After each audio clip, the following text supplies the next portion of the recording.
இப்ப வாழ்க்கையில வந்து மத்தியம வயசுல இருக்கீங்க நீங்க அப்படின்னா 2வது ரவுண்ட் சனி வரும். ஆல்ரெடி உங்க வாழ்க்கையில ஒரு முறை 7 நாட்டு சனி வந்து போயிடுச்சு.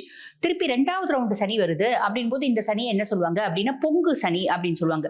பொங்கு சனின்னும் போது நெறைய பேருக்கு அதிலயே ஒரு விதமான சந்தேகம் இருக்கு.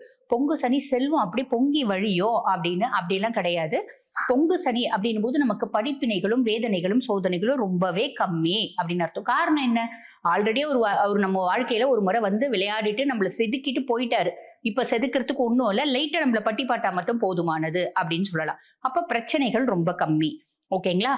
3வது ரவுண்ட் நீங்க வந்து பாருங்க, ரொம்ப வந்து வயசு வந்து அதிகமா இருக்கு அப்படின்னா 60 பிளஸ் 70 பிளஸ் இருக்கீங்க அப்படின்னா சனி பகவான் 3வது ரவுண்ட் வருவார். ஆல்ரெடி உங்க வாழ்க்கையில 2 முறை 7 நாட்டு சனி நீங்க அனுபவிச்சிட்டீங்க.